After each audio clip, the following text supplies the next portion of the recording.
You may or may not have heard that the Bunbury City Councillor Noel Whittle resigned earlier this month, with only a few months to go from finishing his 4-year term as a councillor. And the reason wasn't retirement. He's still a young man. It was a strategic move. Noel's profession is in design and drafting, but he was famous for his support for the cycling community, his passion for surfing, and, of course, local coastal issues. Now, for the first time since his resignation, Noel is in our studio to explain his feelings about and reasons for his sudden resignation. Good morning, Noel. Thanks for having me here. That's all right. Our pleasure. The reasons for the resignation? Yeah, Ron. I am feeling a bit burnt out, a bit disenchanted with the whole process. Actually, it was reported that I've given my priorities to my family and my work, which is true, but that's really the fallback position because I went pretty hard on the council role. It's been 3.5 years, and I sort of feel like I've just emerged from a bit of an Alice in Wonderland experience. Actually, I fell down a rabbit hole. Yeah. I'm back out, and I think there might have been a bit of a mix of yes minister as well. So I think a lot of people might be able to relate to that description. Yeah. We'll get to that in just a moment, but you are a Bunbury boy, a Southwest boy. You're passionate about the area. Was it that passion that led you to get involved in council in the first place?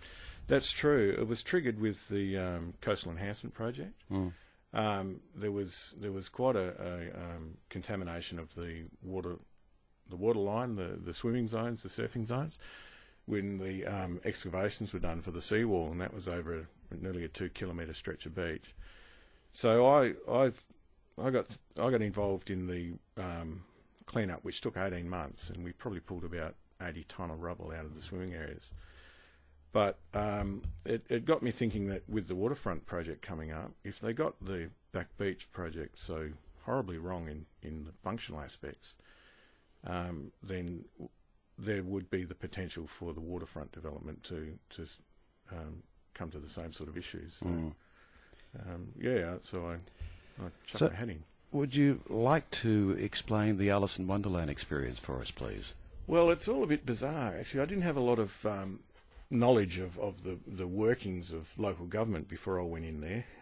Naivety's a good thing sometimes, I suppose, but without naivety, we mightn't get councillors, Noel. Well, that's true, and I might be letting the cat out of the bag here, but the one of the first things you're informed of is that as a councillor, you're pretty well powerless. You're probably in a better position of advocacy if you remain out in the community, because you're immediately informed that under the Local Government Act, you can only a councillor is only entitled to talk directly to the CEO of the local government authority, the city in this case.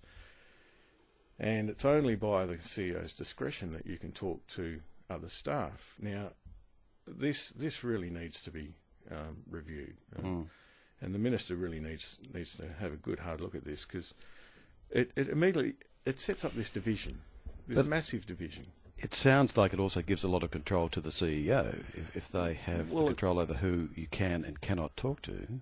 Well, it does, and I suppose I blundered into probably the worst case of how that management can be handled, because there was massive divisions between elected members, and let's get back to what the elected members are there for. They're the control and safeguard of our rates and taxes and how they're being spent in our area, and the community puts these people up to ensure that the paid staff move forward in the direction the community wants and spend that money in the way that community decides. So I just blundered into this massive power struggle, but what's happening is that we've just got a new CEO on board. Yeah. And I was going to ask you, is it the fault of the process, or was it the personalities at the time? Well, I think the previous CEO chose to take the word of the policy in the Local Government Act to the extreme, and that I think I'm justified in saying that, because I'm aware that the new CEO has already put in place a whole management plan to swing that balance right back to where it should be. The result was that the elected members, we were just disenfranchised. We were like passengers on a bus and just sort of squabbling down the back of the bus, and I think that's a fair comment, really. It's an interesting analogy that you use, because if there has been a perception over the last few years of the City Council, it has been that there has been a lot of squabbling. Oh, absolutely. A bit overstated at times, and that was one of my sort of ongoing disappointments with being on council, and that's some of the reporting that was through the printed media. But there's a fair amount of cause and effect there, I believe. And look, I'm into outcomes, and look, we were just bogged down in these processes and barriers, but I believe now that we've picked the right person to move Bunbury forward. It was pretty well reported previously that the mayor and the previous CEO didn't have a good working relationship, and I think this is probably one of the best outcomes from my tenure in council, that I've helped select a CEO who I think is going to be best fit for where Bunbury needs to go. Yeah. Was it a matter of two very strong wills clashing? No, one Right. prevailing. Yeah. No, the mayor tends to navigate a very even course. He's very straight down the middle, and as a councillor, I found the issues that I was trying to promote were blocked. I couldn't get them. Any reason for that blockage from your perspective? Is it? Well, fundamentally, it was about walkability and bikeability and coastal management, and these are areas which the city previously wasn't prioritising any resources. So it was from a cold start. It was very difficult to get moving, and I identified the need for a couple of major projects, and particularly a bike and pedestrian link on the north side of Bunbury out to Glen Iris, Eaton and Australind, along the Australind bypass, past Eelup roundabout, which we all know about. And but I mean, this is a $1.5 million project. So the only way that's going to be funded is royalties for regions. So that's then competing with the royalties for regions projects, which the CEO was pushing through at the time, like the athletics track and Hay Park and Hands Oval. Now, they're all valid projects, but we were way out of balance there. So I was trying to get back to what I consider to be, or should be, core business for the city.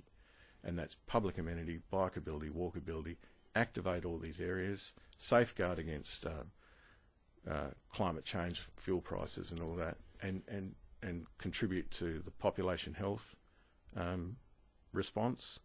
All these good things we know. I just wanted to get people walking and cycling, which they want to do. So at the end, did you feel you were just whistling in the wind? It was very hard work. As a councillor, you got no resources allocated to you. How many hours a week would you have devoted to your council work? Brain time. How many hours in a week is there? It consumed my thinking. Report writing. So it varied 20 and 30 hours a week. So, but my brain time was, I go hard on issues. And how did this affect your family? Oh, look, and thanks for that. They're legends. My two sons and Amanda, my wife. They endured, and so they. Behind every elected member, there's a partner that's really carrying the can as well. Do you think maybe you wore your heart on your sleeve a little bit, Noel? Oh, yeah, I did.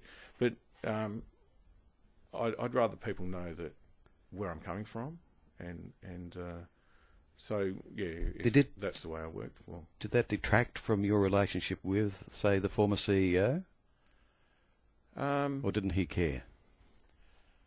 Oh, look, there was no love lost between me and him, and I mean, after a while, we were in locked horns. But I'd tried. I mean, I'm not necessarily a people person, in the sense of politicians. Right. So I tried very hard, but once I realised I was getting the wool pulled over my eyes and I was getting led up the garden path on certain issues, that's when I defaulted back to it's adversarial. Local government is adversarial by nature. Which is not necessarily a bad thing. No, that's because right. you It's need strong some good heated debate on various issues too. You do, and you need to call a best. spade, or call a spade a bleep and shovel if you have to. Yeah. And I'll be remembered for that, I'm sure. There was some very interesting moments in late night council sessions. I don't pull punches, and I don't like it when other people pull my punches as well. Yeah. So, it was a bit of a Cold War happening in the end, I think. Yeah. And that's another analogy. There was a bit of a Berlin Wall as well, which is being dismantled at the moment. So, yeah. Do you leave with a sour taste in your mouth? In the sense that I know that the projects which I've been driving are now very vulnerable, and it really is a case of who can outlast who. And do you think you might now be more effective? You mentioned earlier on that it's perhaps easier to be an advocate for something from sort of outside the system. Do you think now you might in fact have more sway from where you sit? Absolutely, yeah. And I think that's one of the benefits of spending time on council, is that you get a very clear understanding of how it works, and you can go back out in the community and guide other people to be most effective in their community engagement with the local government authority. And I intend to do that, but in a couple of areas where I know I'm not going to get undermined and derailed, and etc. One of the areas is the Bunbury Bicycle Users Group. And it's unfortunate that actually outside of council is where I think I got the most traction on my projects. If it wasn't for the South West Development Commission jumping into the breach with the walkability project, and now the regional bicycle plan, if it wasn't for South West Development Commission, we would still be dealing with this moat mentality around the city. And so, I think I'll have more freedom to advocate and probably clarify on some of these issues which are still coming up. We'll just keep fighting for that cycle track out to Eton, will you? Oh, absolutely, yeah. Because it's a lovely ride from Eton into Bunbury, I can tell you. I do it quite often. Concerns about the waterfront development and where it sits at the moment? They have sort of adjusted it to a certain degree. Where do you sit with that? Personally, I think that's probably one of the best outcomes we can get. I'm not happy with the proposed location for the new art gallery. I'd always advocated that we could have a landmark building back in the corner near the roundabout, but preserve that area closer to the plug channel and the inlet for that high quality landscape. But I don't think it's a compromised outcome that we've got. Yes, some people won't be happy. It's a compromise between don't build anything and the other people who want to build everything. Sure, but I think it's probably one of the best balances we could get. And we've learnt a lot. And the community response was really impressive, actually. That was one of the first things I did as a councillor was go in and start coaching the Save Our Shores group, and just try and make them understand how to be most effective. Again, this is using sort of the outside influence from council to try and influence what was happening in council. Yeah. We'd better sort of wrap it up, but I don't know whether I should ask this question. Would you ever consider becoming a councillor again?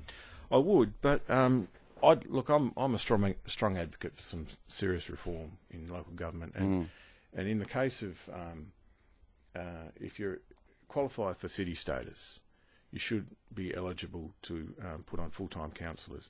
Now, I know the Minister wants to reduce numbers, but that really cuts representation. So I'd advocate that we end up with, say, in Bunbury's case, 6 full-time councillors with maximum terms of maybe 6 or 8 years, something like that. full paid councillors, like they do in Queensland and New South Wales, I believe, right? And amending the Act to get rid of that ambiguity and that imbalance. It's really unfair. It's unworkable, and you're constantly working in that grey area of illegality. Mm. I don't want to be tasered by the CCC. I mean, that's a sort of background threat in your mind. Yeah. And I honestly believe that Bunbury needs boundary reform. It's not an amalgamation as such, but the whole of the Bunbury populated area, the urban area, needs to be one greater Bunbury. Mm. But I think if it was just paid full-time councillors, I'd be running back. Right. I seriously would. Yeah. Yeah. Or at least a lot better paid for the time that you've put in, perhaps. Well, so you could it is about the money, and you really we're pulling from the wrong demographics. We're pulling from retirees or young people who aren't fully engaged. We want to attract the professionals because, as I said earlier, it's adversarial, and you need people with a professional approach, who are outcomes focused, and those skills in their background, and those skills because they need to match, the equivalent who are the full paid professional staff. Mm. You're just working from such a weak position. Otherwise, you're almost inconsequential, really. Yeah. Noel, thanks for coming over and having a chat to us.